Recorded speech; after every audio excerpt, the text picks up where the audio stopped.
Meu nome é Ana Cristina Mendonça, estamos no Saber Direito Responde, um momento no qual respondemos algumas das dúvidas enviadas pelos internautas durante a semana, quando ministramos as aulas de Direito Processual Penal sobre a ação penal. Muito bem, temos aqui 10 das dúvidas enviadas, foram selecionadas, vamos trabalhar cada uma delas.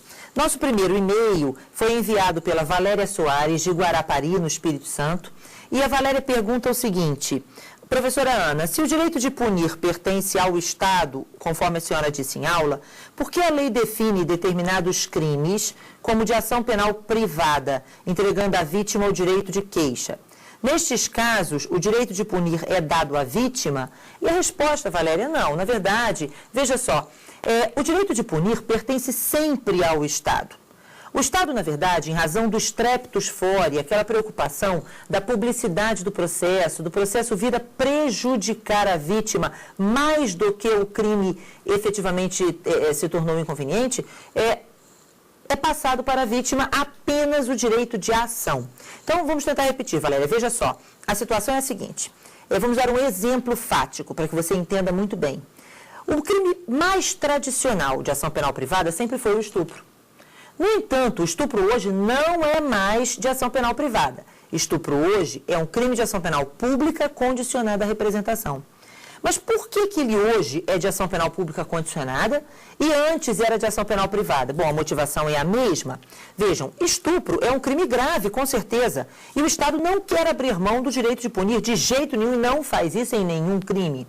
No entanto, vejam, a publicidade de um caso de estupro pode se tornar mais prejudicial à vítima do que o próprio fato. Então, foi dada à vítima a chance de escolher. Antigamente, ela escolhia se oferecia ou não a queixa, o crime era de ação penal privada. Hoje, no entanto, o crime é de ação penal pública condicionada à representação. De qualquer forma, para que o Ministério Público ofereça a denúncia, é necessária a manifestação de vontade da vítima.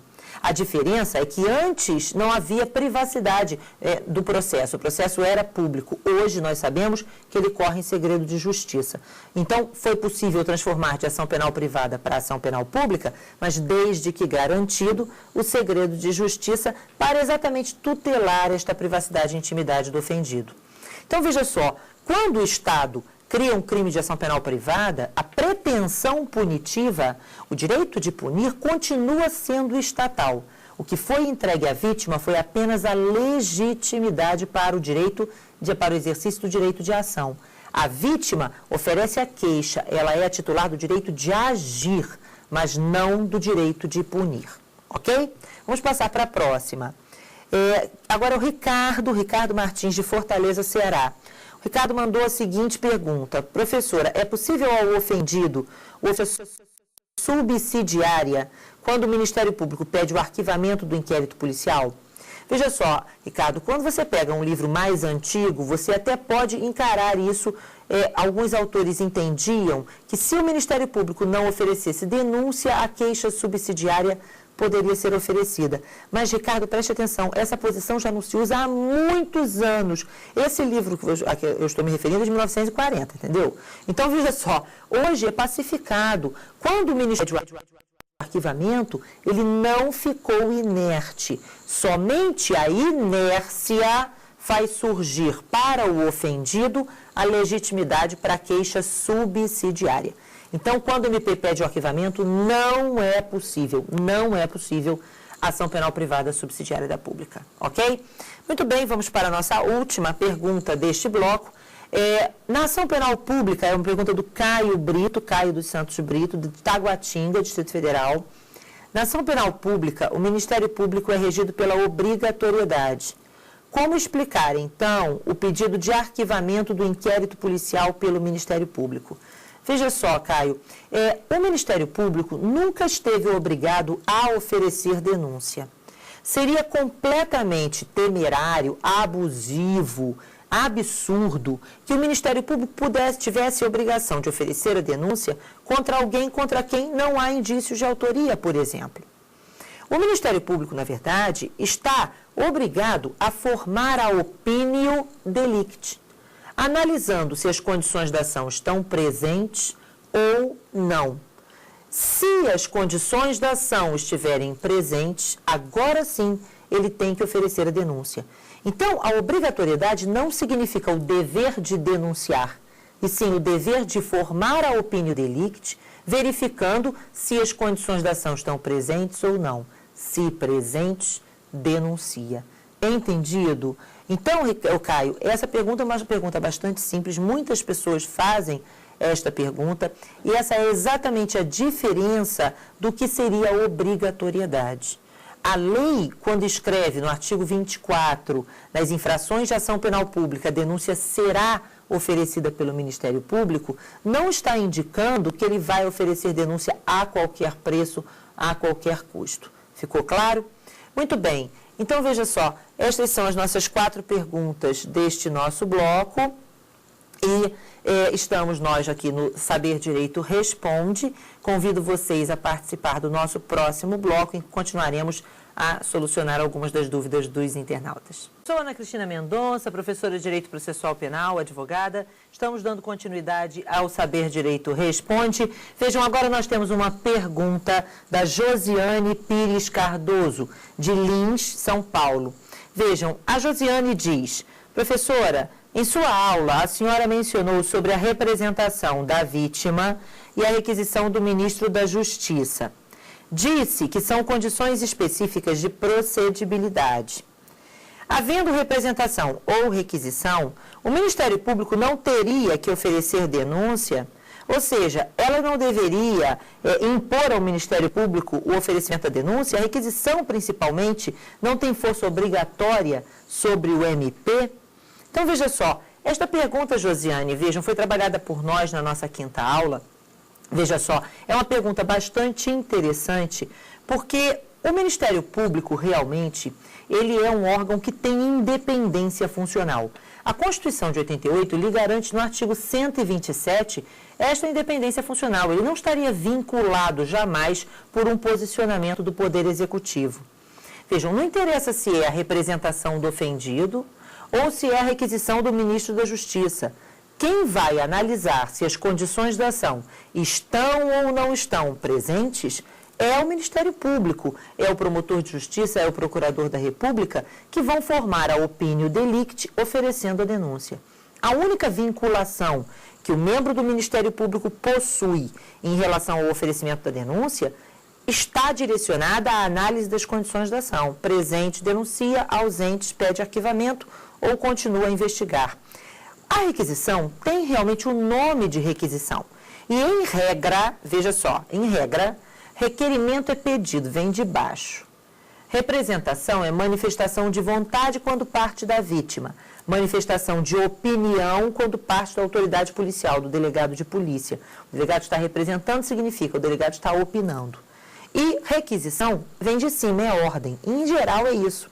Mas o nome requisição para a requisição do ministro da Justiça, condição específica de procedibilidade, nada mais é do que uma formalidade, uma questão diplomática, inclusive, para não parecer que o ministro da Justiça é menos que o Ministério Público. Na verdade, veja só, não há nenhum tipo de imposição.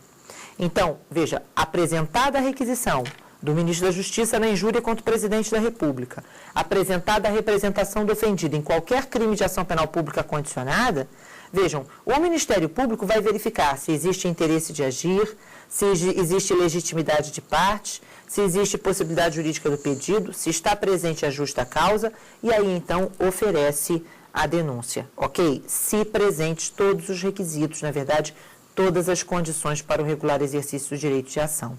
Então, Josiane, a resposta à sua pergunta é: não existe vinculação. Detalhe, mencionei na nossa aula, fique alerta nesse ponto, que a vítima ou o ministro da Justiça podem representar em face de A, José, e se o Ministério Público pega as peças de informação e verifica que também há indício de autoria contra Maria, ele pode oferecer a denúncia, pode e deve oferecer a denúncia em face de José e de Maria. Ficou claro? Então, não existe isso de vinculação. Ah, mas a vítima só representou em face de José. Sinto muito, quem tem que analisar se existe ou não indício de autoria é o Ministério Público. Se ele entendeu que existem, ele vai pegar aquela representação que tem um critério objetivo, diz respeito ao fato, e vai usar aquela representação em face daquele contra quem há indícios de autoria. Ok? Então, é apenas a manifestação de vontade no processo pelo fato. Ok? Vamos passar para a nossa próxima pergunta. Vem ela. A pergunta é do Márcio Ferraz. O Márcio, de São Cristóvão, Sergipe, disse: professora Ana Cristina, uma vez se retratando da representação, a vítima pode, depois, mudar de ideia e voltar a representar. Mas eu não entendi a questão da decadência. Muito bem, então vamos tentar explicar isso, Márcio. Veja só, a vítima, quando ela representa, ela manifesta inequivocamente a vontade. E o Código diz, no artigo 25, que ela pode se retratar da representação, não é isso? Então, ela pode retirar a representação oferecida. A retirada dessa representação, ela equivale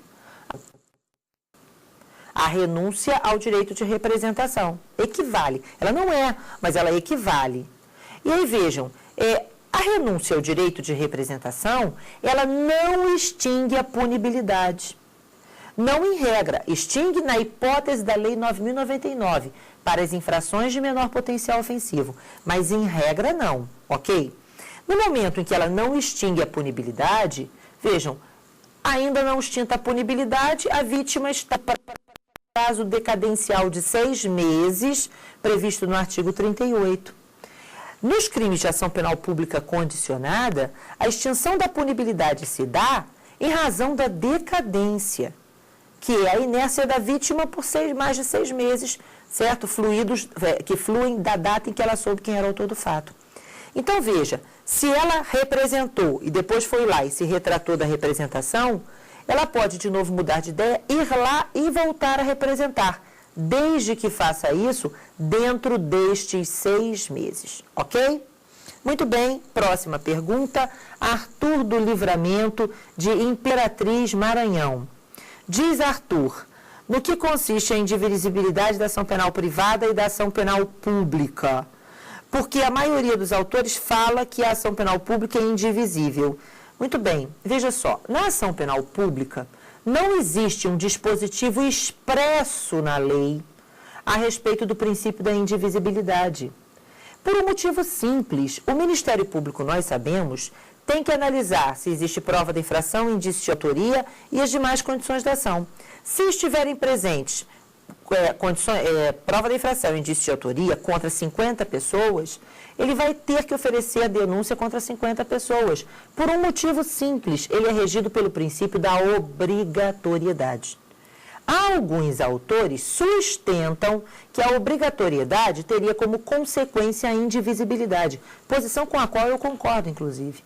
No entanto, outros defendem que, como a lei não menciona a indivisibilidade da ação penal pública, ela não seria indivisível, ela seria apenas obrigatória, ok? Agora, para a ação penal privada, é fato. A lei diz a ação penal privada é indivisível no artigo 48 do Código de Processo Penal, ok? Muito bem, Arthur, acho que respondi sua pergunta. Vamos passar, então, agora para um intervalo e dar prosseguimento ao nosso Saber Direito Responde. Eu sou Ana Cristina Mendonça, professora de Direito Processual Penal, advogada. Estamos no Saber Direito Responde. Vamos dar continuidade às perguntas de alguns dos internautas. Vamos lá. Agora a pergunta é da Carolina Alvarez. Carolina Alvarez, de São Gonçalo, Rio de Janeiro. Olá, Carolina, da minha terra, não é? Eu sou de Niterói, próxima a você. Enfim, vamos nós. Há possibilidade de litisconsórcio ativo no processo penal, que não seja na hipótese de ação penal privada subsidiária. Veja só, realmente, na ação penal privada subsidiária da pública, Carolina, existe sim litisconsórcio ativo, quando o Ministério Público adita a queixa, não é isso? Adita a queixa para complementar em algo que faltava à queixa, enfim. Quando o Ministério Público adita, ele vem para o polo ativo da relação jurídico-processual, porque ele tem legitimidade. Neste caso, é um litisconsórcio chamado pelo Tourinho, litisconsórcio sui generis, razoável, ok? Por quê? Porque, na verdade, não há cúmulo de pedidos. O direito de punir do Estado, em razão da mesma situação fática, é pleiteado por ambos litisconsortes, ok? O legitimado extraordinário, vítima que ofereceu a queixa subsidiária, primeiro autor nessa ação penal privada subsidiária, e o Ministério Público, legitimado ordinário, que aditou a queixa e, como tem legitimidade, passa a integrar o polo ativo. No entanto, existe sim possibilidade de litisconsórcio em outras circunstâncias. Vejam, só que não é comum. E o fato de não ser comum faz com que a gente ache que não existiria isso. Veja só, é possível perfeitamente que um crime de ação penal privada seja conexo a um crime de ação penal pública. Na hipótese de um crime de ação penal privada ser conexo a um crime de ação penal pública, o que você tem, normalmente, em razão desta conexão, você deveria ter unidade de processo e julgamento. Então, deveria ser um processo só. Lógico, uma denúncia e uma queixa no mesmo processo. É o que a gente chama, o que alguns autores vêm chamando de ação penal adesiva, certo? Então, você teria um crime de ação penal pública, o Ministério Público ofereceu denúncia, um crime de ação penal privada, a vítima ofereceu a queixa, mas em razão da conexão, por qualquer um dos motivos do artigo 76 do Código de Processo Penal, eles ficariam num único processamento, ok? O nome ação penal adesiva também é usado para outras circunstâncias, inclusive com uma tendência da nossa reforma do Código de Processo Penal a trabalhar a ideia de ação penal adesiva para a hipótese da vítima que vem pleitear a reparação do dano, certo? Isso é uma outra questão relacionada à reparação do dano e à figura hoje do assistente de acusação, mas também chamada ação penal adesiva quando há uma conexão entre infração de ação penal pública e ação penal privada. É um litisconsórcio, mas é um litisconsórcio facultativo, ok? Lógico que o litisconsórcio passivo é fato, né? Vários infratores da mesma infração, coautoria ou qualquer tipo de participação, coautoria ou participação, concurso de agentes, certo? Muito bem, vamos à próxima pergunta. Agora vamos para a pergunta do João Gaspar Andrade. João Gaspar, de Marília, São Paulo, fez a seguinte pergunta. Se o Ministério Público deve estar atento ao princípio da obrigatoriedade, como explicar a transação penal? Olha, João Gaspar, esta pergunta é muito, muito boa e ela é tão boa que tem muitas correntes.